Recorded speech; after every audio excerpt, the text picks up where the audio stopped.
Hello, people, and welcome to the Outbounds podcast. We are back with another episode, and I am joined by a few guests. We've got Michael Declan, he's the Arsenal fan. We've got Sam, who is the City fan since '09, telling us it's from 1997, but who knows what to believe at this point.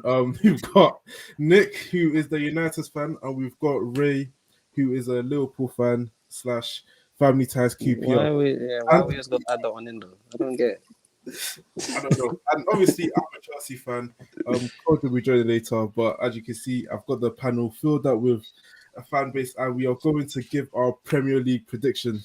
Now, obviously, I was going to leave this part to later, but after the discussions that we had before the podcast started, it looks like it's only right I start with the top four rankings, and we are going to do it in order. Now, obviously, there's 5 teams who we believe are going to finish top 5, but only 4 of us can make it. So it's going to be interesting to see who misses out and who finishes above who, according to the panel. So starting in 4th place, who do you think will finish 4th this season? I'm going to start with Ray on this one. My one's got a little asterisk though. So basically, if they keep Kane, I'm going Tottenham for 4th. Damn, Tottenham. Yeah, that's smelly. That's smelly. That's smelly. That's because you know your club's missing out. But no. Let's got nothing to do with that. Let's just. I'll go Tottenham 4th. So interesting. I didn't even have Tottenham in my rankings. If they keep Kane, if they don't keep Kane, then it's a different picture. But they keep Kane, top 4. Yeah, well, it's more or less that Kane is going to be staying. So you definitely think they're gonna. Yeah. Top 4. We'll Interesting. Wait, you know what? Yeah, I'm just going to read it back because now I want to know who you think is going to finish 5th. 5th. Yeah, I don't know about 5th. I think United 5th. That's smelly. United. You know what? We're going to do our top 5 in order. That's the Liverpool agenda in him, but I hear it. No way. Really, I agree with Ray. I think Champions League next season though. Huh? Champions League depends, isn't it, on the coefficient. It's been top 5 get Champions League next season, isn't it? Are you sure? Yeah. I think so. Yeah, top 5 in it. The Champions League changes next season, so not this season coming, one after it. So I think that's the places we could get 5 places next year, isn't it? So well, actually this season, obviously. So if you ever come 5th, you get Champions League football. So regardless of any of that, I got United 5th. Yeah, top 4. Yeah, go on. Tottenham 4th. I kind of agree with Ray. I don't have Tottenham 4th, but I do think United will finish 5th this season. I'm sorry, that midfield. In fact, the team in general just doesn't convince me enough. Like Bruno, Mount, and Casemiro as your midfield 3. Now, obviously, individually, Coming from a Chelsea fan, interesting. Can I finish? But obviously, Mount, Bruno, and Casemiro individually are good players. Maybe Bruno debatable, but as together, I just don't see the way, because Bruno is a player that likes to leave his midfield isolated. He's always wandering. Mason Mount, he's always hot and cold. And Casemiro, especially in modern day, you look at when they talk about the register position, taking the ball from your back line and breaking the lines or whatever, that's not his game. So to play that's not going to be his job. That's not going to be his job. Okay, but I'm saying, but the huge job is it going to be? That's Lisandro Martinez, that's Luke Shaw who inverts, that's Diego Dallo who inverts, that's Onana who can ball play better than a lot of defenders. So it's not going to have the same effect as it did for City that it would for United. And then you've also got Rashford, who on the left, which he had a fantastic 3 months, but that was what his season was, 3 months. I still feel like he's always having hot and cold seasons, and he might bang a few goals, but I don't know. I don't feel like he's effective enough for me. Anthony as well. I know it's only 1 season, but I'm out on him already. And then your striker, Hoyland, or however he says his name. We're yet to see in it, but I'm just saying the whole makeup of the team, it just doesn't sell to me as a team that will finish in the top 4. So I've got them number 5. I love how we didn't even want to do a top 5, but now just to throw United in there, I said, that's top 5. You're lucky. I don't even have Chelsea in my top 5, boy. Chelsea didn't even make the cut, man. So what do you think will finish? Who, me? Yeah. I got 4th. I got Liverpool. I can't lie. But even then, I'm a little bit unsure. I'll be honest. It's between Liverpool and Newcastle. I edged it over Liverpool because I think that their front line will get goals. And I think that Newcastle with Champions League could see a bit of a fall off. So I've given it to Liverpool, but I wouldn't be surprised if it's Newcastle. So we've got Liverpool finishing fourth. Yeah, because I don't see him going any further ahead than fourth because I don't trust their defense. Them in the transitions is problems in my opinion, and also their midfield is a completely new midfield. So I feel like if that doesn't gel straight away, then it might not even be top four. It's very dependent on that new midfield to gel quickly. And again, it's also dependent on them actually getting a 6. I think they put in a bid like today or a new bid for Southampton, Lavia. No, not Lavia. Lavia? You must Yeah, be it is Southampton, Yeah, they put a bid in for him today. If they can get someone like that or another 6, yeah, fourth place. But like I said, it's dependent on a few different things. Yes, Sam. No, so mad. Actually, cause I did this with my other brethren, innit? And I actually forgot about Man United. To be fair, because I put fourth, I put Newcastle in it. So, but I forgot about. No, I forgot about Man United. But I'm gonna stick to my guns. I'll say Newcastle, but fourth place will be out of Newcastle and United. But I'll put Newcastle up there first. So I'll say Newcastle fourth for now, man. Michael, Dix. United. You think finish fourth? Yeah, United. I'll say it'll be a top 4 battle between, in my opinion, between United, Chelsea, Tottenham, Newcastle, and Villa. All of them will be competing for fourth. In my opinion, I think United, they're strengthened, so there's no excuses for them. Plus, obviously, you got Onana in goal, so obviously the terms of your play will be different. So with De Gea, obviously you got Højlund, whatever his name is.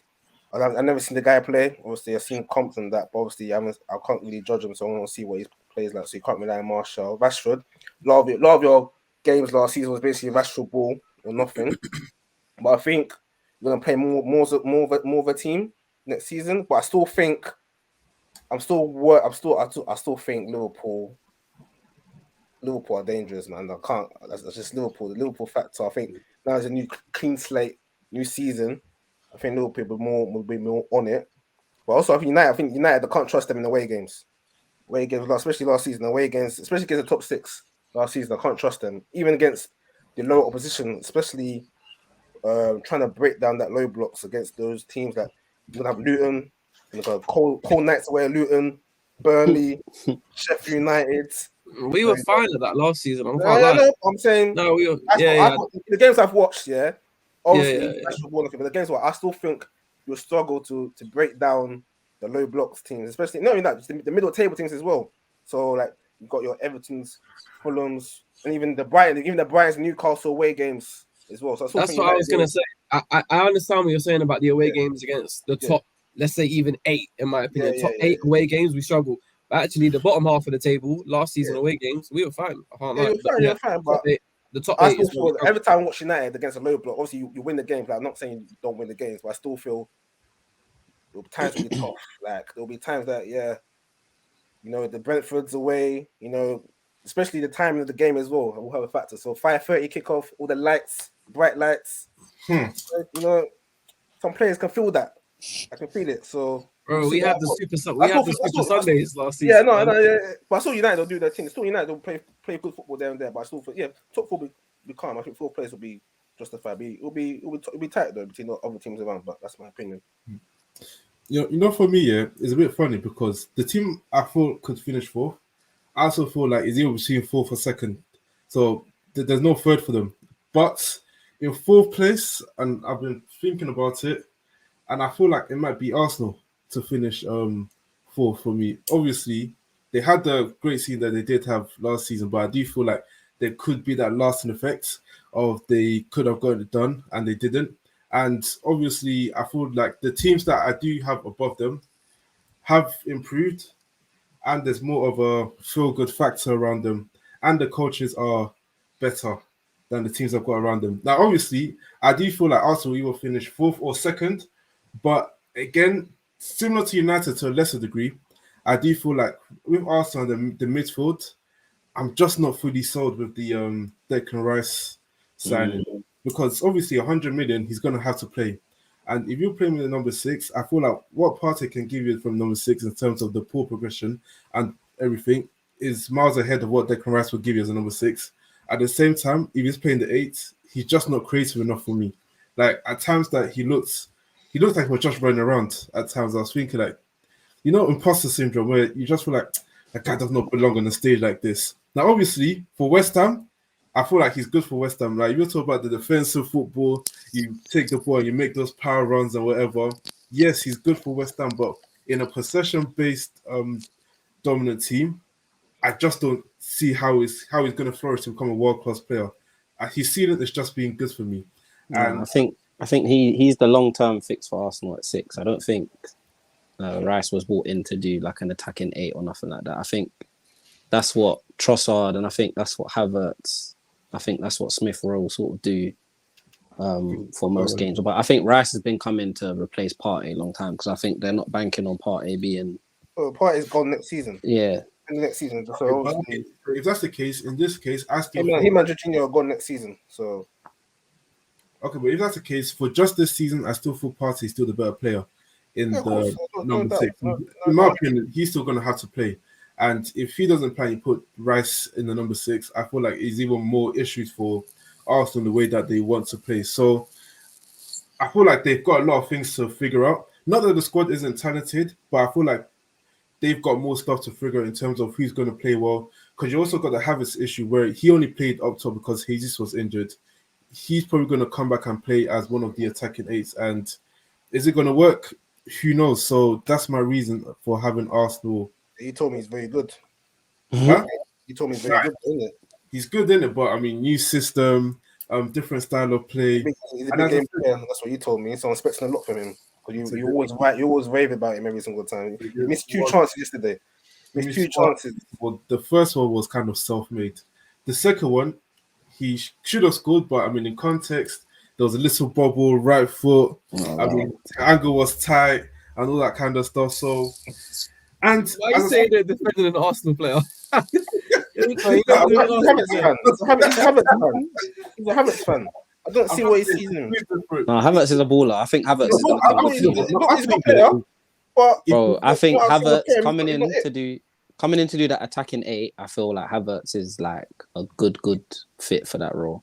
Yeah, I mean, I think yes. When his role is in the team, that's when he's going to perform. I think when he doesn't know what he's meant to be doing in the team, that's when you see like the inconsistencies. And I think if you're playing at number 8, you got to be that guy that's able to have your head on a swivel and make those passes, like be decisive. And sometimes you see Havertz on the ball, too many touches. I saw him yesterday. He was dropping deep, and he's had too many touches and he's getting lost. And I think you just got to look at the blueprint of how Pep kind of reinvented that 3-8s where you sit in the half spaces and you dictate from there. So whether that's De Bruyne or Gundogan, and I think if Havertz dedicates his time to playing there, I think he can be a good signing for Arsenal, but it's just how they play. Do you know what I mean? Well, one thing I would say, if you're looking to Havertz and think he's going to start bagging you like 15 plus Premier League goals, you're setting yourself up for disappointment.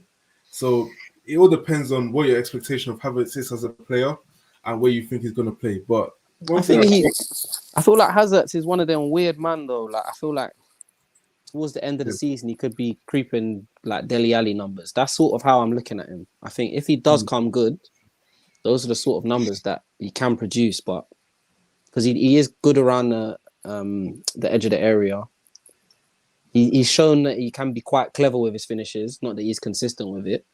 Yeah. So he's got ability. It's just having that right manager to, and I think Arteta's the right man. The last thing I'll say on Havertz, and it's kind of touching on what Sam just said. Cool. If you can get, say, a Zinchenko to come into that sort of number 6 role, which is kind of like what Pep's been doing with Stones, and you don't rely on Havertz to need to pick up the ball from defense and turn out, that's fine. You get him in that sort of just attacking role, just ahead of the box. That's fine against teams where you expect to dominate possession. But if you're coming up against Chelsea, City, Liverpool, Man United in Champions League games, I don't know if you can trust Havertz in the 8 because if Man like win the ball and it's a turnover, counter-attacking situation, I don't want Havertz in my midfield. I'll be honest, it's smelly. I think that's where he goes Rice Party in the pivot, innit? Yeah. But that's what I mean. You spent £70 million on someone who maybe in the big games you can't trust him to play in the position you bought him to play. So if you put the Party and Rice pivot, yeah, then Odegaard's going to be the next person, not Havertz, kind of thing. So, as I said, it is terms of balance. But you know what? Moving on to who we're going to finish third. I just want to start with this quickly because I feel you guys are going to think this is outrageous, but you guys have to let me land. How do you feel Chelsea will finish third this season? Now, obviously, you're going to look at the fact that we finished 12th last season and the rubbish that happened with Potter, Lampard, Tuchel, the new board, whatever. There is actually justifiable reasons for you guys to doubt Chelsea. But I still believe last season we had a very big coaching issue and that team was nowhere bad enough to finish 12th and was good enough to finish in the top 4. Now, this season, I do feel like our squad overall is a lot more talented than it was last season. And we've got a proper manager that's going to come in. Now, obviously, Poch might not have the proven record of knowing how to coach egos and win the big ones like the Champions League and whatnot. But in this squad, we don't have egos. Reece James said it best. The players that didn't want to be here have left. The players that do want to be here are still here.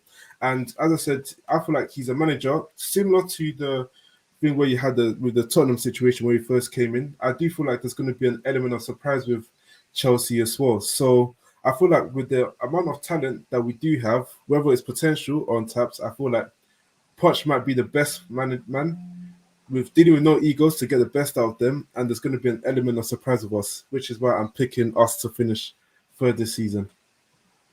I will play with no pressure as well. You know, when there's no pressure, the only expectation pressure we're playing with is because we're Chelsea. Apart from that, there's nothing else.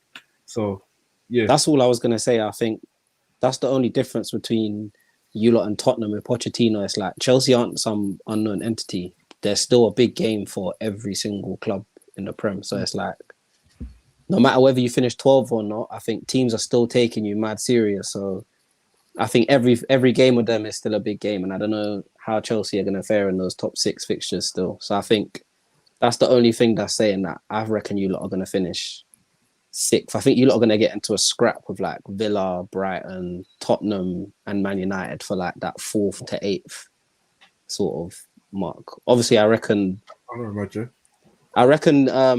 Chelsea, Tottenham and Man United will come out at the top of that little scrap there, but I reckon you lot are getting caught in that dogfight there. I can't believe you said third. I can't believe you actually said that. He's got to back his team, innit? No, he's got to back his team. Third. Are you mad? Oh, you talk about Chelsea did 10th was the first before, so and you said that the squad's more talented now. I believe the squad is more talented. There's potential talent, like in terms of not so many young good players, but not.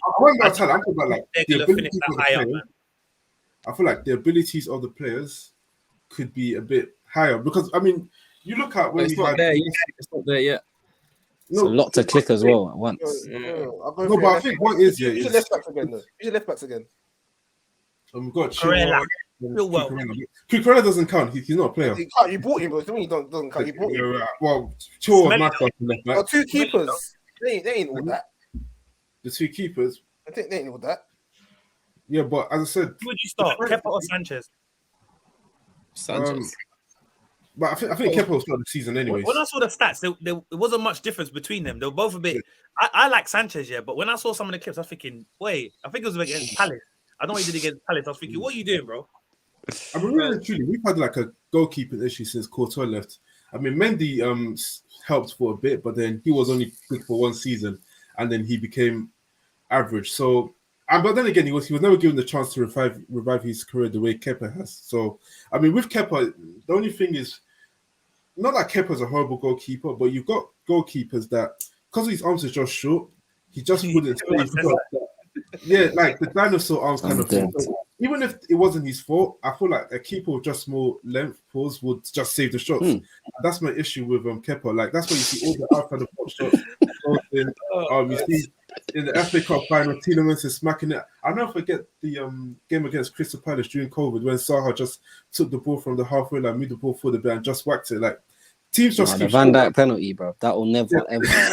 No, Bro, man was standing in the corner. Yeah, so I know he tries, but his length is an issue for us. But at the same way, we've got Cowell, who was really good last season, and I said I feel like he's a talented centre back. We Very still got talented. Thiago Silva. He's still there, even though the age is not on his side. I still feel like he's still a good centre back.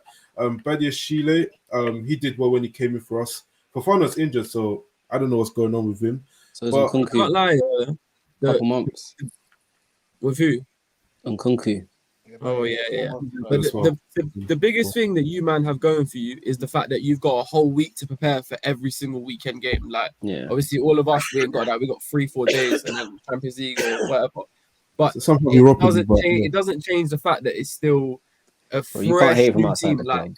Like I have no idea what your starting 11 is going to be. I don't even feel like Chelsea players know what their starting players are going to be. Poch doesn't know what his best 11 is, so it's still going to take time to gel. I think Poch is good for you, man, but to jump from 12th to 3rd, I think is It's a big reaching. jump, especially with that It's- team. it's Like young that unit. team. Yeah, exactly. Very young, inexperienced, and Poch is going to expect a lot from them, so they're going to have to adapt to that as well. Because if you're saying, finishing 3rd, there's going to be a lot of pressure on them. Can they deal with it? So I didn't put Chelsea in my top 5, so I probably had them finish between probably 6th, to be honest. I do like what they're trying to build. Some of the signings I don't get because now I see there's more signings they're trying to get, and I'm thinking, you've got my man, but you want to add Michael Elise, you want to get the brother from Leeds, what's his name? The Tyler Adams. I'm confused. And then Like- the American Donnies. What is your transfer policy, Ashley? What is your transfer policy? I don't get it. Some of the signs I don't get. No, it is. It's because of the Sell to situation. Saudi Arabia. Not even that. Americans here.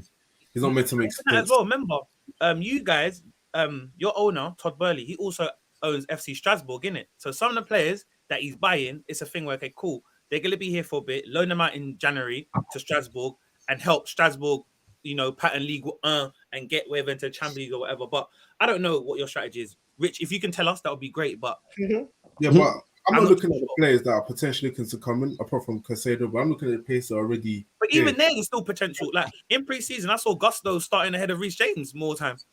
Then you got your left back He situation. needs to get a run out. Who's your captain? Run out for what? Reece James, I believe. He probably even reached Thiago I think Silva. it's Reece James. Reece James, the captain. I That's think how you gotta my give it Reece. I think you gotta give it Reece over Thiago. Thiago's gone next season, no? I think Thiago's the vice captain. So Reece James is going to be injured all season, man. But I can't lie. I said I don't like Chelsea, but seeing Reece James injured constantly is pain because he's so good, he's so talented. But one of the biggest part of his game is his physicality, and he can't use his physicality as much because he's constantly injured. When he comes back, he's worried about it. There's been a fall off. I can't lie. I've got suitable backup because last year we were running Aspilicueta and Chalobah at right back, so which is just not feasible. So I don't know. We'll see. That's just my opinion. Maybe I'll be back at the end of the season to laugh and say I told you so, or maybe I'm back crying. Who knows? But I'll let you man the latter. go around and tell us who you guys think will finish 3rd. If you guys have. I think I did a top 3. I didn't have it in no particular order, but I'll just go based on their kind of transition and what they're doing. I'll say Liverpool, just because again, I like the potential of what Liverpool are building. They've gutted their midfield. If they add Lavia, which I would be disappointed because I think obviously our buyback clause don't happen until 2024. But if we had a substantial bid, we probably could get him. But if Liverpool get Lavia, I think that's their midfield that they're gonna have for the next 5 to 6 years. And I think there's so much potential there. And in terms of how they do business, they're up there with like City in terms of they got McAllister for 35 million. If you get Lavia, 50, that's actually cheap to be fair. And then Slabazai, or however you pronounce his name, again, he paid 70 million, but there's so much potential.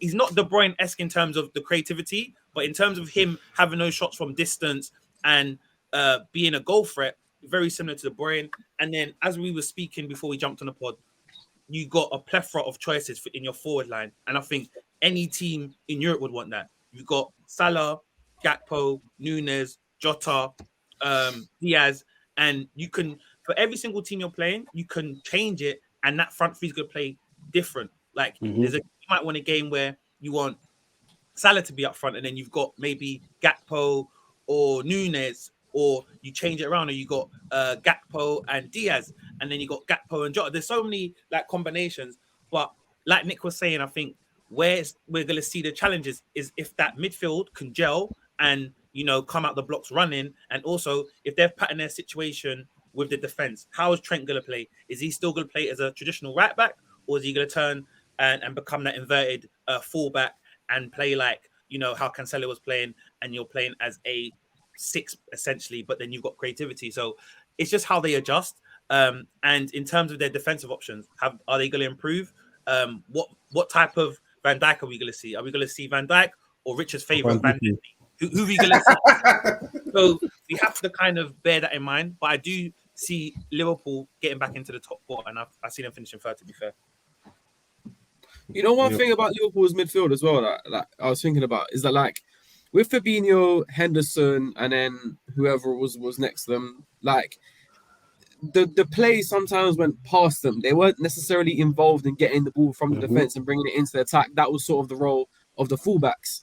But in McAllister, Sab was like you got 2 midfielders who are a bit more technical. They're better on the ball. I wonder if Klopp is trying to change some things there, because a few years ago, I wouldn't necessarily say McAllister or Szoboszlai are 2 Klopp kind of players. No, they're not. They're not necessarily. They're not powerhouses in midfield. They're not robust enough. Yeah. They're not. That's what I mean. So I want to see what he does. But you're right. But I think Klopp, and obviously Ray, the Liverpool fan here, can kind of tell me if I'm wrong and explain more. But I think Klopp's kind of changing from that rigid type of midfield three, where there were more servicemen. Now we want to have that creativity where you can get goals from them as well, but then they can also assist. And I think optics-wise, in terms of stylistically, it's going to look better having those type of creative 8s there, getting into the half spaces. And we see, again, people don't always want to discredit Pep, but we see the man like Klopp is copying a few of Pep's tactics, which I like, because we know he's the greatest manager of all time. People are going to argue, but that's my theory. But it would just be good to kind of hear from the Liverpool fan what he thinks. But I just think it's very different. It's very un-Kloppish in terms of the midfield that he's building, to be fair. Yeah, I think we're sort of going away from like just overhauling our wing play. I think before, all of our creativity was coming from Mane, Robertson, Trent, Salah, and that's sort of all we knew. Like, obviously we know Henderson's ain't got the facilities to be doing what we want a creative midfielder to be doing. Fabinho was able to do it until, like, let's say 2 seasons ago, I'd say he stopped being a ball playing midfielder where he could get the ball from the back line and start playing. I think 2 seasons ago, he just became a destroyer. And then last season ago, he kind of just was a bit non-existent in midfield along with Henderson. So, yeah, I think getting rid of them is definitely changing the way that we're playing. And I think Curtis Jones is going to be a big factor as well. I think Klopp is looking at him to play the 6 role a little bit more. And then I think Thiago was probably the biggest catalyst to see, like, man need players in midfield that are actually going to be able to do things. Because I think Thiago was actually coming into our midfield and making Fabinho and Henderson look like just these average footballers, because he's actually getting on it. He's spraying passes into our wide players. He's spraying players into our fullbacks, and he's keeping things ticking. Whereas Henderson and Fabinho are just slowing it down all the time. So there was literally, if you watch the way we play sometimes, and Curtis Jones was a big one for when I used to watch him, he would literally get the ball and like avoid Henderson. Whereas that's like your midfield partner, but he's getting on the ball and he's just trying to avoid going through that side and going and playing towards, he usually plays on the left, so he'd go and play towards Robertson or something like that. So I think it's a big thing for Klopp to look at that and go, if we want to be creative, we need attacking midfielders that are actually going to do stuff. I think he's looked at Odegaard. I think he's looked at De Bruyne. I think he's looked at what Chelsea are trying to do with a couple of their midfielders as well. You need goals and assists from midfield at the end of the day if you want to be winning leagues. And I think, yeah, that's the sort of trajectory that we're going on now. So I think we're in a better position than what we were last season for sure. And I think we're going to be, I reckon we're going to finish above third. But I think even third is like a big step from last year, because last year it was looking bleak still. So who have you got third now then? Me, I got Arsenal finishing third still. I reckon Arsenal are going to get, as I said, get caught into that little scrap for 4th place. along with Tottenham and Man United. And you lot keep saying Newcastle. I'm not sure about Newcastle. I'll be real. I think in the Champions League, I reckon they'll go on a decent little run because of St James's Park and all of that. But I can't see them doing it in the league this year. And I think Isak's going to go after this year. I think they're going to fall off a bit. And I think a couple of their big boys are going to go. But I feel like Newcastle will be back eventually because I've seen enough to go, all right, they've actually got things in place to build long term. But I think this year, upcoming, I don't think they'll be in it like that. I reckon, as I said, they'll be in that little scrap between 4th and 8th or 9th or whatever. Funny you say that about Newcastle, Ray. One quick thing. I do believe this is Eddie Hearn, Eddie Howe's last season. I think they're going to go through that transition of what City did with Mark, and then you transition to that Mancini, someone with international continental experience that can help you attract more players, but you show that trajectory of moving up and then that transition of, okay, cool, we're trying to be an elite club. So no disrespect on Eddie Howe. I do think he's a good manager, but just guessing where Newcastle's owners want to get to and what their bigger plan is, they'll probably have to get rid of him at some point. And again, if they don't finish in the Champions League, that's probably an easy excuse to say, cool, we're moving on. We want to bring in whoever that may be. A bit of pedigree. But even Howe, I think this is like if he can do well in the Champions League, I'll actually be happy for him because I want him to be at that level consistently. So I think if he can do that and maybe prove himself to either a Prem club or even a foreign club that, look, I can do this in the Champions League.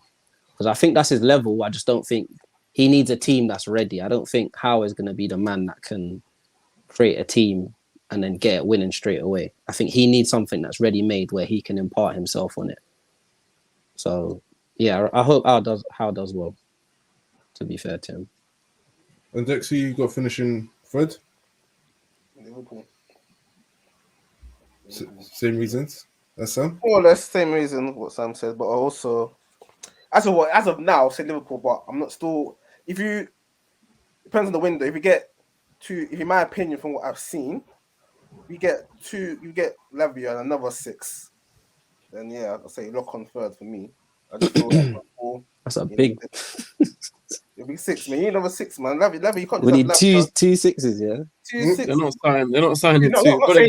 We're not signing 2 6s. 8 and a 6. Well, we ain't signing FSG, 2 midfielders still. You got to pay the money, mate. You got to pay the money. You're talking to the wrong board. FSG, You're talking mate. to the wrong board. Take it away.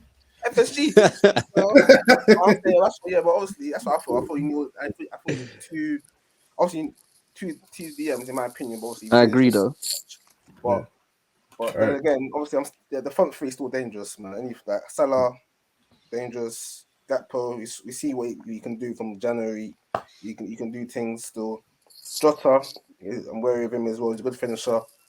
The trend effect, obviously, he's going to start playing. Obviously, in more inverted fullback role now. Or he's actually going to pay.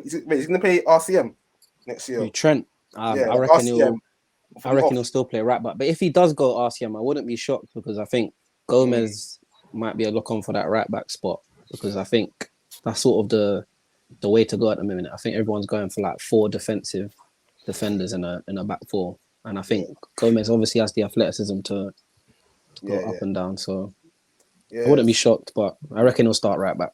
And obviously you got the Van Dijk Konate duo. I think that's probably top in my opinion. I think top second 2 best. duo, top 2 duo in the league. Yeah, I think best, people don't. Konate is good. Like he's actually. I think Konate was stronger than Van Dijk last year. Yeah, Konate is immense. Like I like Yeah, it. Like, I'll talk about my guy Sleeper. Come on, man. Obviously, like Konate is good. Like solid. But obviously, yeah, with Liverpool. But when I watched them preseason, I didn't see a whole match. Like probably like watch the Bayern Munich game. Watch like the second half in it. I think the transition game is gonna be a bit peak for you, man. Defensively, I've seen it. Like Bayern Munich as well, like obviously just Bayern Munich, but not just Bayern Munich. Obviously, you got Arsenal. Interesting, Man United are very dangerous on the counter attack as well. So I still feel because your midfield of McAllister and Szoboszlai, and obviously you're ever playing DM. Like I don't know if you can cope with the transition still. But obviously you got Van Dijk, Konate, they can help you, but not all the time. But I still think the third will be good enough for Liverpool. I think it'll be massive improvement. I think Klopp knows what he needs to do. obviously try to rebuild that midfield. So I hear that still. Obviously the front. Obviously you got the forwards. Obviously Nunez as well. I like Curtis Jones as well. I think Curtis Jones might have a big season. I think I like him a lot. I like him a lot still. Like I remember I watched a few under 21 games on the cover last. Well, I was bored in it. So but I like him. No, man was heavily watching the under 21. But yeah, he's a baller. He's a baller still. I like him a lot. Yeah, Harvey Elliott, not sure. What's the point of him though? Like, don't know, man. I think Fabio Carvalho is better than him, but that's my opinion. I don't know. That's my opinion, bro. But obviously, yeah, Liverpool will be back. Liverpool will be back. I think top four will be. Obviously, Europa League. Obviously, you got the Europa League thing on the side, but it's probably like a side. Europa. But you should win that competition really, really and truly. Like you lot did, yeah. Hey, Europa League, yeah, you know us. But I stay, yeah, Liverpool, yeah, I think they'll be back still. Just need a good start to the season, That's why I still feel you got Chelsea that'll be an eye opener to see what you lot do tactically as well. But yeah, if everyone stays fit, plus the injuries kind of hurt you last season as well. Injuries kind of hurt. People forget that you had quite a few injuries at certain points of the season as well. So the Chelsea. Liverpool was Chelsea's season was injured, bro. That was so. Hey Nick, before we move on to the champions second place, who do you think is going third? I'm going Arsenal third. Wait, just to call me, said that you can't fourth minute. I said Newcastle. I said between Newcastle and Liverpool fourth, but I edged it to Liverpool. So you got Liverpool and you got Arsenal. So I got Liverpool fourth. In third, I'm going Arsenal. I'm going Arsenal because I feel like there is going to be a drop-off from what we saw last season. I don't think Martinelli is going to be as effective as he was. I think we're going to see a little bit of competition coming from Trossard for him. I also think the striker situation is a bit of a funny one. Jesus obviously injured right now. They started with Havertz up top in the Community Shield. Is he going to be the starting striker when the season starts? I don't know. Is it going to be Nketiah? What's going on with Balogun? So I feel like there's a bit unknown there. I also feel like, and I think it was Ray that said it earlier, but the Rice situation I think is interesting because yes, he's a £105 million player. Yes, we've seen him do great things, but we've seen him do good things in a West Ham side under David Moyes and an England side under Gareth Southgate. It is completely different coming into this Arsenal side under Mikel Arteta. The kind of the style of play is going to be very different. He's going to be asked to do a lot more on the ball, which I think will take. I think he's going to come good. Don't get me wrong. I'm not saying he's a bad player. I think he'll come very, very good for Arsenal. But I think in his first season, it might take a little bit of sort of getting used to it. I also don't get the Havertz signing, and that might take a little bit of time to mold. I actually think this season their best signing could actually turn out to be Jurriën Timber. I think in Timber they have a serious baller on their hands. I can't lie, he's a baller. I agree with that. I agree. I think, and I just think that midfield situation is probably why I've got them coming third as opposed to their second last season. I also think Champions League, it's a different ball game. You know what I mean? Like last year, they were resting a lot of players during their Europa League, so a lot of their players were sort of playing like one game a week or sort of just playing the 20 minutes in the Europa. So, yeah, for those reasons, I've got them finishing third. Quick question in regards to the Timber signing, you guys, because obviously when Zinchenko is back and you had the back four playing White, Saliba, Gabriel, and Zinchenko last season, do one of them see out so that he can start, or is he the next man up if one of them is not fit? It depends. Yeah, I think it's going to be horses. I think it's going to be depending on the opponents, but then I think he does start because watching yesterday's game, obviously, if you know Julian Timber, he can invert from both sides, isn't it? So now it gives Arsenal a different build-up play. You can build up with the 3-2 or the 2-3. So you can have one game where you focus on the left side inverting, which is Zinchenko, and you build up with the 3-2, and then Timber can shift in and become a centre-back, which he's able to do. Or you can say both of them invert, so you have the two defenders and you have your next free set. Or say Zinchenko sit and then Timber invert and then come into the inside. But I wouldn't want Zinchenko to sit back and then he becomes one of my first centre defenders because he can't defend to save his life. So Timber, basically on what games you're playing, for example, like Popper's done that situation where you're playing four centre-backs. It could be a situation where you play Timber on the left, Ben White on the right, and then you have Saliba and Gabriel in the middle. So now you've got two great defenders on the out wide that can defend 1-on-1 against wingers, i.e. what Pep's done with Ake playing there or Akanji playing right back. So, like I said, I think it's going to be dependent on who you're playing, but you can easily plug and play any of those players into whatever style. Yeah. Just to say, for me, obviously, I'll talk about it because that's the next prediction. I'll talk because I think my team will finish second in it. But on the games, Zinchenko, obviously, I'll play him. No, I'll play Timber in the big games, ideally. So, especially away from home.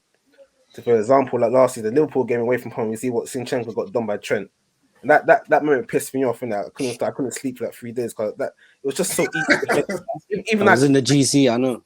But even I could defend that. Like, it was just so easy. So, like, for me, like, especially against the good wingers in the league, you want Timber on that left side, really and truly. Even though he's not actually left back, obviously he's there for to invert reasons. Obviously, as a defensive side of the game, that's what you need. You need there. But even Tierney there, I like Tierney, but Timber's just another level. Tierney's done at this club now. I think. I thought he's gone. I can't lie. No, I think he's gonna. I don't know. It depends. I think he'll stay another year, but he's done. He's still got plenty of time. He might leave, but I wouldn't be sad to leave. I don't see a place for him. I can't lie. I don't even think he suits Arteta's like. Yeah, no, but obviously during pre-season he was playing as part of the three, so it wasn't even as part of the three, like the free. Carabao minutes. That's what we're LCB. And you're right. He can defend. Don't get me wrong. He's a very good defender on his day, but obviously for build-up play, obviously, it's not that team. But I like him. But obviously, some Arsenal fans like him a lot in it. But I have a soft spot for him because he's Scottish and he has wears short sleeves. And you wear short sleeves, man. Doing cold training and that. Forget that. That's just weird. But I need a real footballer. Yeah, as I said, Zinchenko, Zinchenko, like I don't want to see him starting in the top 6 away game, unless needed. But that's what I can say. Obviously, Dex is giving his second. My second is going to be Liverpool, but obviously, similar to the reason that Sam gave. I just feel like if everything clicks for Liverpool, everything will click properly. My only doubts with them, and it's probably the reason I'm not picking them to win the league, is because of that DM position. I don't know what's going on there. But as I said, it's one of those things that I feel like Liverpool's season was so bad yesterday with the amount of world-class players they've got that it's kind of like revenge season. And I feel like they would bounce back. I mean, Salah, even though I slammed him and I said he's not better than Hazard, and I'm sticking by that, I still feel like he's coming back for vengeance. Obviously, they've moved away from what they used to do, the Mane, Salah, Firmino thing. But then also you got Gakpo and you got Diaz. Remember when Diaz first came, especially in those finals, he was balling out. So if you can reach that level again, and as you can see, the midfield structure has changed. I mean, you don't have to start Jordan Henderson anymore. Which I mean, good for Liverpool, but you've got players with flexibility in there now. So, and then I mean, I'm hoping. Well, I'm not hoping, but I would think Van Dijk would go back to his best. Trent, fantastic footballer. Obviously, the defensive side is still a worry, but then it was a worry when they won the league anyway. So, and Alisson, as I said, probably the most talented goalkeeper of all time. So, there's reasons to believe why Liverpool can go back to the heights that they were in before. And obviously, I'm guessing everyone's going to pick Man City to win the league. But, I mean, for me, that pick is a bit funny just because it's crazy to think of a team winning the league 4 years in a row and stuff. So, it's like, if someone is going to do it, obviously, it'd be Man City. But I wouldn't be surprised if Liverpool edges them. But that, as I said, I don't know who's going to be DM for them because Fabinho, he's been washed for like a season and a half now. So, if they can bring someone in, we'll see. But that's my reason for them finishing second. And Nick is nodding his head like because he's about to pick United, and that's what we're ending the recording right now. Facts. Hey, listen. Here we are. And let me land. Listen, we finished on 75 points last season. I think we've improved. We've brought in, and you say about Mason Mount having his off days, which maybe he can. But I think Mason Mount, Anana and Højlund, and I still think we're going to get in another midfielder. I think it might be Amrabat, because I think we're going to sell Maguire and McTominay. So I'm going to bring in some money, bring in another midfielder to sort of give Casemiro a rest day every now and then. But what you said about Casemiro, Bruno, and Mount earlier on, about that midfield, I feel like a lot of people have this misconception that Ten Hag wants to play like Pep Guardiola because once upon a time he played under him at Bayern Munich. It's not that at all. He's not striving to play like Pep. There's similarities, but there's similarities in every like top sides in the world right now. But actually, if you look at the transfer targets, for example, our transfer targets have been a lot more in the same lines as Liverpool's as they have been Man City's. Ten Hag wants to play a sort of much more physical, counter-attacking, counter-press and transitional play rather than necessarily keeping the ball. So I think with a midfield of Bruno and Mount in particular, you have legs there. I think what you're going to see a lot of this season is Martinez, Anana, Shaw, Dallo holding the ball in the back, inviting the pressure forward for us then to be able to play that long ball to say a Hoyland or say to switch the play and then counter press, get the second ball if you don't get the first ball. I think you're going to see a lot of that. I also think the games against Brentford, it's not going to be like that. The games against West Ham, it's not going to be like that. I think Brighton, we shouldn't lose both games.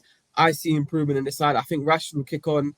With Hoyland coming in, I'm not expecting him to go and score 20 goals a season because we bought him for £70 million, but we were playing with Martial and Weghorst last season. He's going to be an upgrade on that. Whatever you do, you're going to be an upgrade on that. So even if you get 15 goals, all comps, it's an upgrade. I think with Anthony as well, he's going to get better this season. I feel like a lot of people with the £90 million feel like he's not produced, which yeah, in moments he hasn't.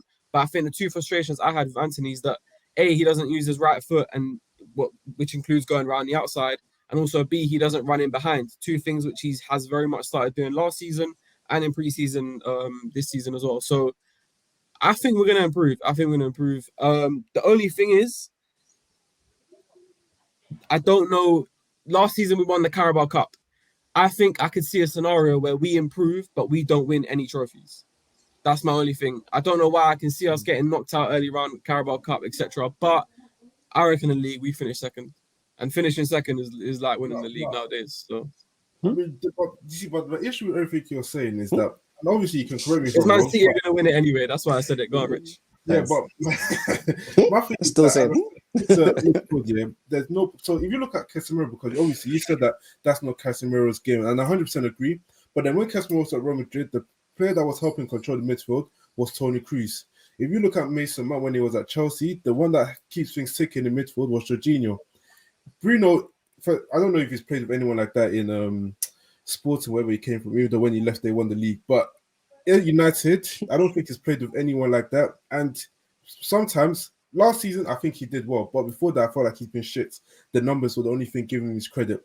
So if you've got like three players that none of them really keep things ticking in midfield, yeah, like all treating the ball like, you know what, I just need to get rid of it. Because none of them really have, like the most composed midfield of all of them is Mason Mount. And obviously, you know Mason Mount in the half turn and stuff, but he's not going to do what Rodri can do or what Toni Kroos can do from a higher position. So it's just one of those things that if it's a thing where as in someone just needs to be composed with the ball, let's say the other team is pressuring you or you just need to calm things down, there's just no one for me to do that. And Eriksen is not going to be the one to then come off the bench and do it. So unless you bring in another midfielder that can help settle things, because also McTominay is not it, I just feel like when the going gets tough, that midfield will struggle a lot. That's my reasoning behind it. But I still think squad depth-wise, don't think you're there yet. That's my only problem with United. That's the thing, because I'm like going back to last season. I think your bench was whack, absolutely whack. Like it was whack, like in terms of game time. Yeah. Like obviously, if Martial gets injured and he's playing up, so you can play Rashford. And Rashford, you're gonna play. Like I don't think enough game changers. Even so, I just see West Ham making a bid for McTominay, and obviously Maguire might go as well. So once them two go, who's obviously might get Amma back. Then after that, like the depth wise, attacking wise, and obviously you got Sancho. I think we've got more, but we've got more depth than we had last last season. We do. Well, Garnacho's a big game changer, bro. He's a I'm on his fit, but my thing is, I look at Garnacho. Fred gone as well. Like I look at Garnacho, and I think that's your. Fred's going as well, isn't it? Yeah. But these are all men that they had to get rid of, though. Like this. Yeah, that don't matter. Yeah, but I think I do look at their squad, and I think, yeah, as you said, Garnacho is probably the one guy to come off the bench that will go. Look at the FA Cup final, for example. Like, boom, just. I think Man United's problem for me is I think they're very similar to that old school style of Klopp, where it's like a lot of your goals are going to come from wide areas or counter attacks, and I think Bruno and Mount are going to contribute, and I think that's probably the one upgrade that you have over that old Liverpool team, where it's like you have Bruno and you have Mount that are better at contributing than what Henderson and some of our other midfielders were, like Keita and whatnot. But I just think I look at the way football's being played at the moment, and I think I don't know if there's room for it to be successful right now, because I think everyone is trying to get into that zone of controlling the game and having ultimate control in football. So whether it's City versus Arsenal, you would never have thought back then that Arsenal would try and control the game against City, but they're going against City. They're trying to control the games. Obviously, it's not working to a T, but I think you need sort of control to create chances against these teams.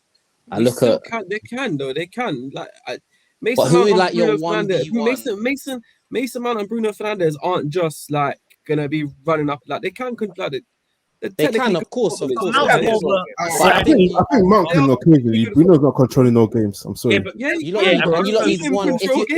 If you're not gonna have control, I think you need demons 1v1. And I look at Man United's wingers, and Rashford is the only demon that I look at. And Rashford's too sometimes for me. I look at Anthony, I'm like, Oh man, you got ability, but it's just like any fullback that gets twisted up by Anthony, I'm looking at the fullback like you must be meaty.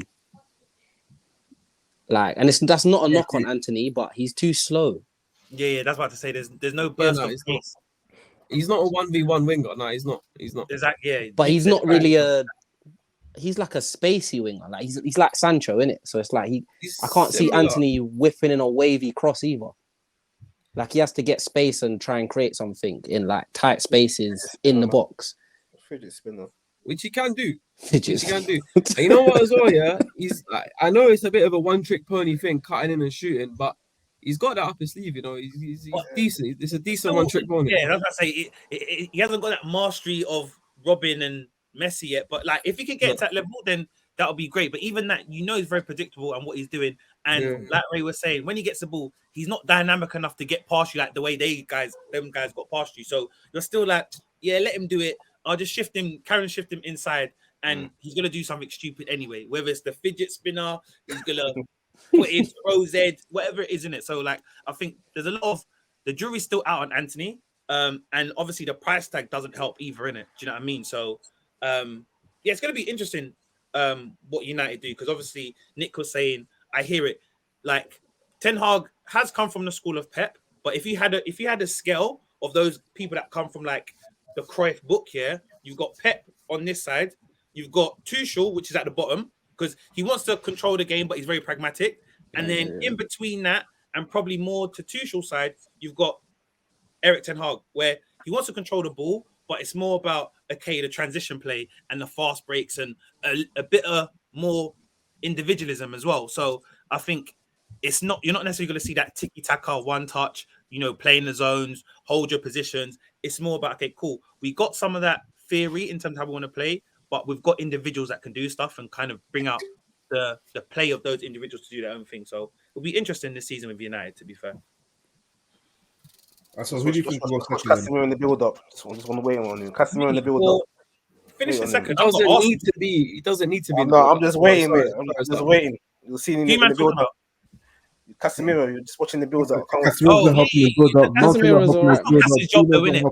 But I hear it. You will see. He's going to have to do that. He's going to have to.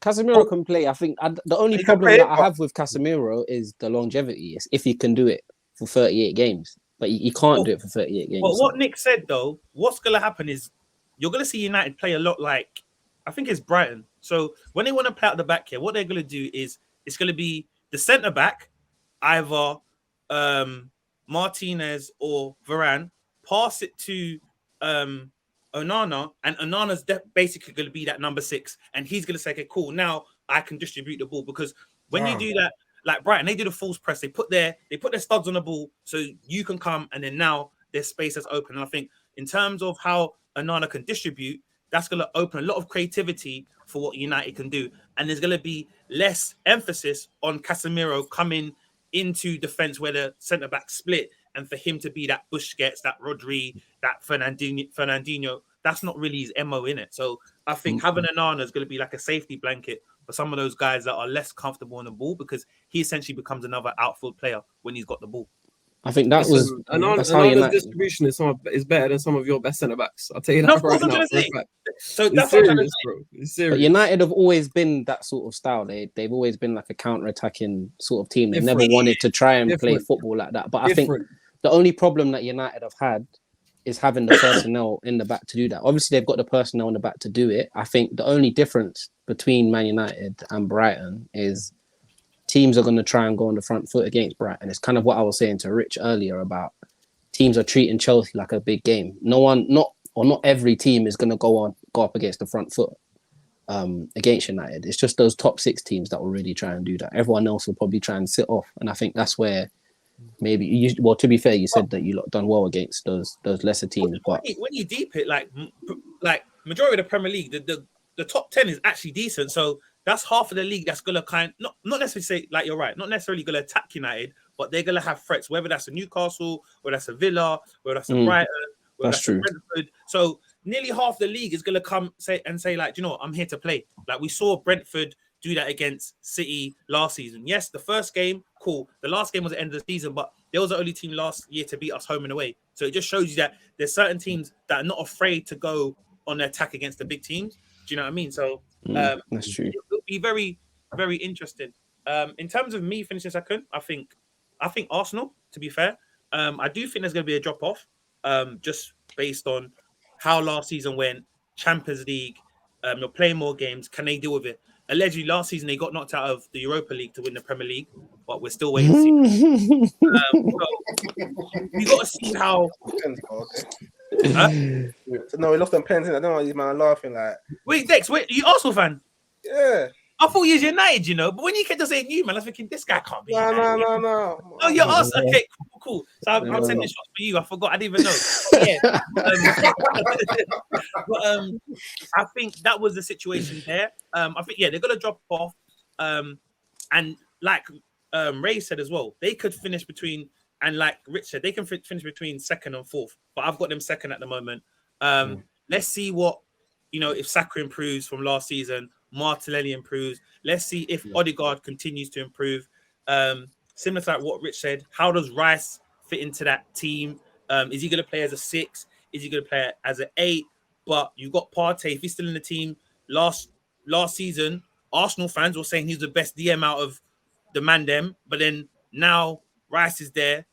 You should let him go. So there's a bit of a situation there, stylistically and personnel. And yeah, again, that last season, in terms of you having that 8 points and letting it slip, and you're struggling against Southampton, you obviously let Liverpool come back, and then you got West Ham. Can the players bounce back from that? I was at the game yesterday. The game was smelly, to be honest. City, we had more possession. You guys had the better chances, and then obviously the injury time, which I was like, okay, cool. 8 minutes has been played. Cool. You can play another minute and a half, but the referee probably had a bet on 1-1. And, Arsenal scored and went penalties. You guys won on penalties, and you guys celebrated like you won a massive trophy, which I admire. When you ever won a Champions League, what do you expect? So it's I first want to take the top off and start. Like, it's one of those things. But yeah, I've got Arsenal being the first loser anyway. So we'll see how that goes. Damn. My last for the second place. Wait, how you said your second? No, am I lost? Yeah. Cool. I'll do my second and first then, innit? Because obviously, I got everyone is picking City. There's no point speaking of them. No, I'm not big as City first, man. I got City second, innit? Okay. And obviously, I got Liverpool first. Obviously, there's a bit of bias in there. Essentially, I hear it. I think Liverpool will finish first, and I think City will die out because of that whole Champions League thing. That's the story I'm running with. I think Liverpool will have a bit of a resurgence. I think the vibe around the team at the moment is quite high. I think making Van Dijk captain was a good decision because now that responsibility is enforced upon him. I think making Trent vice captain was an even better decision because, like, if we're looking at our defense last year and our 1v1 issues and getting caught over the top all the time and that offside trap. The two biggest clowns in that backline all the time was Van Dijk and it was Trent. But those are probably the two biggest leaders in that backline that you're also looking at. So I think making them captain and vice captain sort of puts that responsibility on them to go look. The room for mistakes and the room for error is very, very low. So I think they're going to be doubly switched on. And I think that was our biggest problem. I think we was just leaking way too many goals last year. I think we wasn't having any issues with scoring them. I think despite the fact that our strikers maybe didn't hit as many as which they did in previous years, we still actually were, I would say, the third top goal scorers in the league, maybe fourth. And as I said, it's just our backline really that was our big problem. I think our midfield is a big thing, whether it clicks or not, with McAllister, Szoboszlai. I think, as I said, I think Jones will step in a lot. I think Thiago coming in will be big because I think that will sort of add that bit of experience with Fabinho and Henderson out. And yeah, I think, as I said, I'll save the little golden boot chat for when it comes to that. But yeah, I think we're going to score a fair few goals still. I think Salah's going to bag. I think Salah's going to come. We sort of saw it last season anyway, where he became a bit more of a creator. But I think he's going to become more of a creator this year. I think he's going to try and go for that 20-20 thing. 20 goals, 20 assists. If he can do that, that'll be a mad thing. But I think that's what he's going to try and go for. I think Diaz is going to have to score more goals than what he has been doing. I think that's one area of his game that I do look at. Not as a worry, but like with Mane going, or with Mane out, with Diaz coming in to be that number one replacement for Mane. One thing with Mane, whether he was performing well or whether he wasn't performing, he was still contributing. And I think Diaz, to add to those good performances, he needs to produce. Like, for example, in that Champions League final, I actually think he played all right. But the fact that he got clamped and didn't score a goal was like, no, that's automatically a write-off. So I think you need to produce if you want to be a top-level winger in this game, because they look at your numbers like they do strikers. So, and I think, yeah, Nunes, Gakpo and Jota, if they can contribute to even 40 goals between them three in the league, that's three strikers or three players that are going to guarantee you 40 goals, and then Diaz and Salah have to just do what they need to do. I think City, just 4 years in a row, like, really? As Rich said earlier, I think if any team is going to do it, it's going to be them. But 4 years in a row, I just can't see it happening, man. It's too mad. Like, I actually don't want to see it anymore. Like, last year, because it wasn't Liverpool in the title race, I didn't really care. Like, everyone was just chatting shit on City, saying, nah, City ain't going to do it. I said, nah, man. Because we wasn't in the title race, I could admit it. Like, City are going to win the league. This year, because we're back, we're coming for the You're league. not that far back. We're You're back. not that far back. That's We're bold. back. Listen, Man United. That's bold. That's Yeah. bold. That's bold. I don't We'll know see, about we'll see. Man United, but my thing, I'm backing my team still. I reckon we're going to win it. My thing with Liverpool or City, yeah, City are going to finish first or second. That's, for me, that's a given. Liverpool, this is the little asterisk. Liverpool will finish first, second, third, or fourth. Like, that's my thing with them. But obviously, the goal is first. So I'm going to back them. I'm to have to release this in two parts. But obviously, as Ray said, if this feels weird and it looks like we're just talking about this because I did release in two parts. If I don't, then I mean, thank you for still being here. But we are going to move on to the next topic of the Golden Boot. And obviously, I feel like because it should be straightforward, but I don't think it will be as straightforward as it was last season. Obviously, I'm not going off yesterday because Haaland did have that stinker in the Community Shield last season, and he seems to have another stinker yesterday. But as we mentioned before, the fact we'll talk about a team potentially beating Man City, or me and Ray are, it tells you I feel like Man City have taken a step backwards, losing Mahrez and Gundogan, and I feel like the chance creation, even though it'll still be high, I feel like Haaland might not be able to benefit as much as he did last season. So obviously we're going to go around and give a Golden Boot winner, but this season, I feel like I'm going to go with Salah. I feel Salah might win the Golden Boot this season. As I said, even with how poor Liverpool played last season, he was still able to get his numbers. And Salah's always in the Golden Boot race, and I said he's back for vengeance.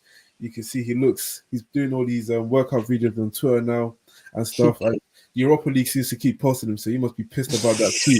So, I think it's just one of those things. Whereas if he can bag goals with Liverpool playing that poor, and I think they're going to bounce back, I feel like there's more goals for him again this season, which is why I'm picking him to be my Golden Boot winner. Anybody? I'll go. So, the quick one. I'm not going to make this long because I know we need to crack on. Yeah, but if you guys think that there's going to be complacency in this Man City side, or they're going to drop off dramatically or anything like that, that's crazy. I can't lie, bro. Gundogan going, it don't matter. Foden will come into that position. Alvarez will come into that position. Kova will come into that position. They'll be fine, bro. They'll be fine. On the right hand side, they might sign someone, they might not. If they don't, Foden can play there. I think Cole Palmer could have a decent season. There is no complacency like coming into this Man City side. The most important part about this side is Pep, and Pep will keep the train going. I can't lie, ain't nothing changing. They're gonna win the league, and Haaland's gonna get a Golden Boot. It's just, for me, it's not debatable. Wait, what I just want to say before we move on, there doesn't have to be complacency. If your team is just worse, it's just worse. Like there's nothing that can be. But worse based off what? Of what evidence? I feel like we'll make some signings before the end of the season because I still want a wide right player that plays on the right, and I want a number 8. I think Foden should start playing more games as the 3-8 with De Bruyne. If we have those two in there, there's enough creativity for Haaland to score. I'm making short and sweet. I think Haaland's going to be the top goal scorer again. I don't think he's going to get the numbers that he got last season because I think from what we saw from De Bruyne, he kind of tailed out at the latter part of the season. So De Bruyne's going to get rested a lot. And we've seen when De Bruyne doesn't start, in the City team, there's not a lot of chance creation. And I'm surprised because when Bernardo first came, he was more of an attacking 8. Now he's kind of an all-round player where he wants to play in the middle and be like a box-to-box midfielder, coming and getting the ball from left back and all that stuff. Free. He's just free. Yeah, so I'm very surprised in how his transition's gone. But yeah, I think Haaland will still bang goals. I think Foden in the number 8 with De Bruyne, we're going to create as much chances as we did last season, maybe even more, because I see Foden being more offensive and more creative than Gundogan. Sharp yesterday, boy. Yeah, Gundo is just good getting late into the box like Lampard. That's what he was great at. He wasn't really great at providing assistant like creativity for the team. So yeah, Haaland. Please. Alvarez will do that. Alvarez will do that all day long. What you say, Rich? I said, please stop comparing these guys to Frank Lampard, please. No, but Gundo, basically that's what he was doing though. He was getting into the box late. Gundogan's done. Runs late into the box. It's not saying he's Lampard, please. But Gundogan done Frank Lampard to a treble. Like he literally done that last year. Like 100%. And even last season when we needed him, he stepped up all those big games. Nah, what season was it when he just bagged and bagged and bagged? Season before last. Season before last, Premier League running. Yeah. Bro, that goal against Tottenham where Edison played the ball over the top and he's shrugged off. I think it was Sanchez touched it down and finished it. Exactly. Come on, man. I'm still haunted by that. That little run that Gundogan went on is the reason why the team didn't win the league. I remember that's a season where we had that December run and we went like and Stone's done that goal line clearance and that. Yeah, we had 15 games in a row just winning, boom, boom, boom, boom, boom, boom, boom, boom, boom. Mad. Yeah. But that's what I'm saying. You lose a player like that, and especially your captain, your leader. I mean, you're bound to do something because he's They've lost big players before. Pep won't allow complacency. Like, if you know Pep, he's one of those guys that if he's not in it, he's not going to manage. And I still think we're going to make some changes where people will be like, okay, cool. Look, there's rumors that we might get Michael Olise. Chelsea are after him as well, but who would you rather play for at this present time? Do you know what I mean? And then finding another 8. If we want to get another 8 that can play on paper to 8, but really and truly, when you play the game is as a 10, I would take João Felix on loan and show Chelsea what you guys couldn't do. Like Pep will change him into turn him into a monster. Look, he did well for us. What? He did well for you. Yeah, Ravi did well for us. Poch just didn't want him back. Okay. So 11 million. Yeah, you paid on a loan fee and he scored what? 1 goal. He didn't score 1 goal. He scored. How many goals? I don't know. How many goals he scored? He scored 4 in the Premier League. Oh, he scored 4. That's great, man. Exactly. So that's shocking. Yeah, you look like dirt and shit, fam. That's all you look like, bro. No, man. In the sky blues. But the whole team was bad, anyways. That's what I'm saying. But anyways, Dex, who's your Golden Boot winner? If Harry Kane stays, Gabby Jesus. Sorry. well, I never said it was a bagsman anyway. Sorry, bro. Sorry. I never said it was a bagsman. That was a cheap shot. Of Sorry. course, the cheat shot. You know, I might go for Nunes. Mate. 20 goals. Who knows? I ain't said my one yet. I'll say if Harry Kane stays, I think you grab it. 'Cause I think Postecoglou, from what I'm hearing, what I've heard actually, I should say. They say Ange Ball and that. Ange Ball. Yeah, Ange Ball. I think Kane will like that. I think Kane will like that still. That Aussie He ball, bagged yeah. He bagged 4 yesterday, so I think maybe he might That give Aussie them soccer. a parting gift before he leaves. So little cheeky parting gift. So that's a golden boot. So I think Kane stays there. But if he leaves, then I'm going to Haaland now. I don't. The Man City always be the top scorers in the league, so obviously Haaland will contribute to at least 30% of the goals anyway. So it's what it is. But yeah, Kane if he stays, if not Haaland. I don't know he's about to go Nunes. I just want to know why. No. I'm going. I can't lie. I think Haaland is obviously the obvious one, isn't it? And I think the reason why I'm saying Haaland, I don't think he'll score as many goals as what he did last season. But I think if City do go on to win the league this year, I think he's going to go on to be a big factor. And obviously it's like a wishy-washy statement, but I think he'll bag like 34, 35 goals if he does bag. I think it might be a season where he might go a bit cold and doesn't hit 25 plus. But if he does hit 25 plus, I think he's going to get like 35. But I think if Liverpool win the league, I reckon Jota's going to get golden boot. And I'm saying 29 goals. Wait. The curly haired Portuguese man. The curly Portuguese man. Wait, Still. Diego J still. Wait, 29 goals. 29. You can't even stay for 29 games, bro. In what lifetime? This lifetime, bro. Can you repeat, please? That's crazy. 29 goals. 29. Man. Diego J. And wherever you're smoking, I need that still. What? Come on. I'll shout you, bro. In the chat. You know what? Yeah, Yeah. cool. Before the recording started, Ray did say he's gonna just say Alan just take just for the pod. So I'm gonna guess that was one of them. Nah, bro. That's the realest shit I said all day. That's a Diego. He's even gonna be starting. Even if he was starting, he's not getting 29 goals. 9 dog, fam. Nah. We'll see, man. Nah, me and mate. Impossible. What me and mate. Nah. He'll do well if he gets 18, 19. That's well. Like, You'll get at least 10 from him. Man said 10. Listen, you're talking about Gabby's numbers. Bro, you get 10, bro. Will Gabby outscoring Ketia? Huh? Gabby outscoring Ketia? You can throw your like in it, yeah. When they're against cool. you, I don't know who you talk. This is a crazy bet. Yeah. Do you reckon Gabby? Alright. If Gabby Jesus doesn't outscore Gakpo, Nunes, and Jota, yeah, I'll give you a tenner. If he outscores one of them, I'll give you a tenner. You can give me a tenner. All he's got to do is outscore one of them. Well, that should be hard, by the way. Oh, that man what in the league? In the league. Oh, look, why are you trying to do that? In the league. No, but you might play in Europa League, man. You're gonna tap him. You're going. No, in the league. Just the league. You're going Azerbaijan and them things. Yeah, them just man the are league. going Transylvania. Exactly. You're gonna step out there. What's the point then? Listen. Okay, in the league. Okay, he's injured right now, so I can't. So I'll say when he comes back, then. But we'll see. Though. You don't think he'll outscore one of them, bro? Outscore? All he has to do is outscore one of them. Hey, mate. Wait, Gakpo, Nunes, and Jota. All he has to do is outscore one of them. Jesus, my guy, yeah. He'll outscore one of them. I don't think he will, you know. The way Jesus one of them.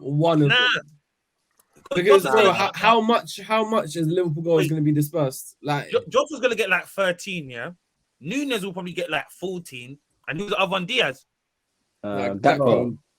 That's the one I think he can get more. More might get 10, and Jesus yeah, that's what I mean. Jesus might get a young 9 still. This is a bit mad.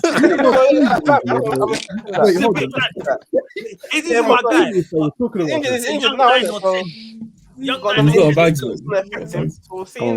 bet's out there, bro. Injured, yeah. He's been £10. He scored 8 Premier League goals. He scored 4 of them in one game. So really and truly, even if he was he's not out the realm. He's mid, bro.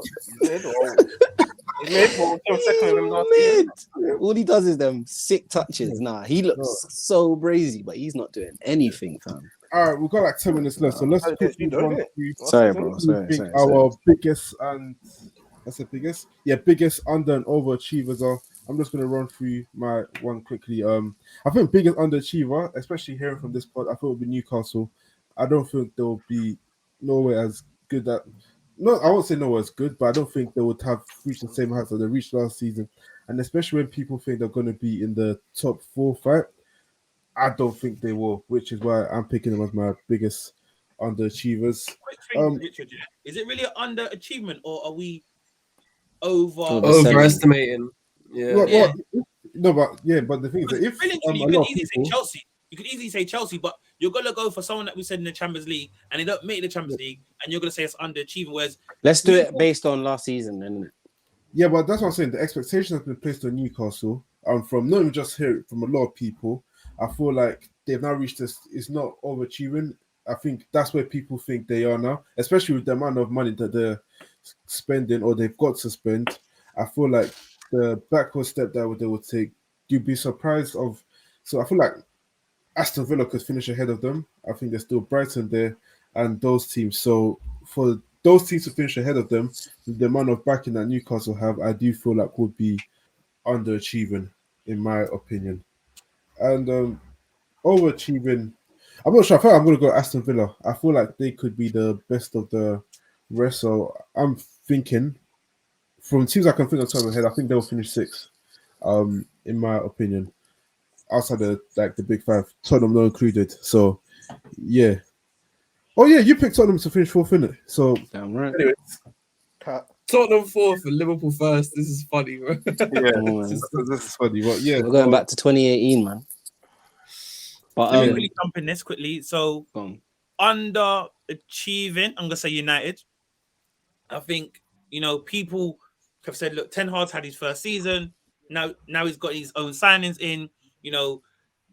People gonna say, look, you bought Højlund for whatever the number is, £70 million or how much you brought in Mount, and I don't know how it's gonna click and gel, just in terms stylistically, and building this team in terms of how they're gonna play, what you want to see from them. So I just think people are currently expecting a lot from United, but I think they're probably gonna underachieve. It might just be like Ray said from last season, they go backwards. They might finish 4th, but for them, it's still a backward step. And overachieve, I think I'm going to go with Brighton again, because we've seen so far with Brighton, everything is just plug and play. Mm-hmm. They lose a player, they replace that player, and they still perform. So they've lost McAllister, they might lose Caicedo. And I just think, just in terms of how they are structured as a team, they've made some great signings. They bought João Pedro from Watford. They're probably going to get Kundus from Ajax. And I think that's just going to make them even better. They've still got Matoma. They've still got the core of the team. And in terms of having De Zerbi as a manager, as a coach, De Zerbi ball is great. It's a beautiful sight to see. Pep said he's the best manager in Europe currently. That says a lot. And I think it's just going to be a plug and play, and they're just going to do what they need to do. So I think Brighton, based on players that they're going to lose and the situation of every single season, one of the big 6 teams that come still their players and they still perform, I think they're just going to continue that ride still. Yeah, I'm gonna back you on the Brighton overachieving. I think sort of just gonna echo what you said. I think the new signings that they've got have plugged those gaps that have sort of gone out missing. I think they've got another year for players like Matoma, players like Asensio, and those guys to sort of like kick on and become further in their development. And obviously, one of them or 2 of them will probably get big moves next year. I think, yeah, they're playing some good football. I think they've got some good honest signings with players like Milner and De Hood that will sort of help those youngsters sort of push on as well. So I think I'm going to go Brighton for my overachievers. And then underachievers, again, it's a tough one because I think in the league they're going to underachieve, but I think in the Champions League they're going to do pretty well. I think Arsenal will do all right in the Champions League, but I think as a result of that, they're going to get caught in that little scrap for top 4. And I think they're going to fall out or sort of be in those tight little places of 3rd, 4th, 5th, 6th. So yeah, I've got Arsenal to underachieve in the league and then Brighton to overachieve. All right, for underachieving, I'm going to go Newcastle because I just feel like they will. But going back to what you said about us overestimating them, just for that reason, I'll give you a different answer. And I'll say Brentford. It's a bit of a different one, but I'm going to say Brentford because we've associated them to be sort of top half Finnish side nowadays, well, last 2 years. And I just feel like without Ivan Toney, without that focal point up top, I reckon we could see a fall off there to them suddenly finishing maybe a 13th, maybe a 14th. It's not a massive drop off, but it's perhaps underachieving from what we're used to. And then overachieving. Now, this is an outlandish one, I think, but I'm going to say Everton, because they've been in a relegation scrap for the last 2 years. And I feel like Sean Dyche can get something out of them in the same way he got it out of Burnley in making them a physical side. I'm seeing Dele Alli back, smiling in training. And I think, say if you get the old Dele back and then you got him, Anana, who I think is actually a pretty good midfielder, and Decore in midfield. I look at that midfield and I think that's physical, that's tough. It's not a nice midfield to come up against.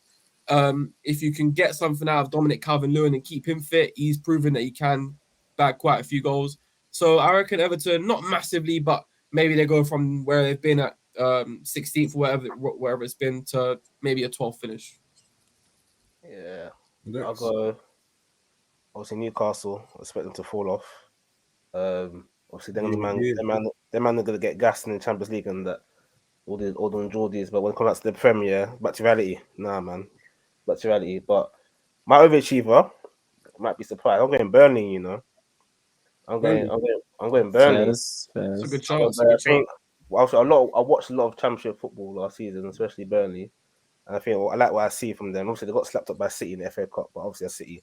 But what I watched from them, they look good, play good football. Obviously, company come from that school from Pep Ball and stuff. I liked what I saw from last season. So obviously, I've seen a few signings they made. They made some decent signings, But I think they're gonna finish mid-table, probably around 10th, 11th. Dex, quick question: what, Arsenal scared of Burnley in that? Yeah. Of course, mate. I'm always scared of Burnley. I'm just making sure, innit? I'm just making sure. Mate, because they're not going to do that. The thing is, I think Company can switch. You'll switch it up as well. You're not also going to play that nice football. Has to, yeah. He's Belgian, bro. You're still going to do that long ball team with. You got to use that turf more to your advantage, man. Yeah, so exactly. So it's not going to be all. Probably against the lesser teams, he's going to play his ball in it. But when against the top opposition, especially at Turf Moor, it's gonna.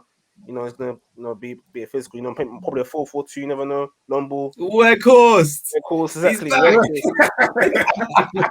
I think Burnham might overachieve still. I like the way they played last season. So I think they'll probably finish between 10, 11, 12. I think it'll be good seasons for them. So I think they'll overachieve. I don't think they'll get relegated. I don't think they'll be in a fight for them. But slightly underachieving as well. In a little bit, I'm just throw it in the Palace as well. I think Palace might underachieve. I think they're going to be in a scrap. The side effect is just, I don't know, man. They'll probably finish just above relegation zone 15. I think they're underachieve a little bit in my eyes. All right. Free Eze. Yeah, I'll say that. Yeah.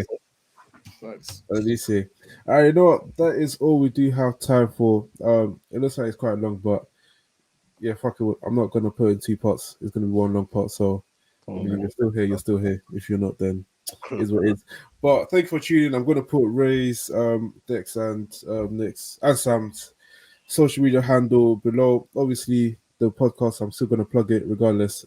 Follow us on Twitter, Instagram, YouTube, and TikTok at outbounds_UK. And I mean, we've heard some crazy things like United are going to finish second, or Jota to win the Golden Boot, and all that crazy stuff. So we're going to see third. See you in May, baby. So we'll revisit all of this in May. But yeah, as I said, thank you for tuning in, and until next week. Safe.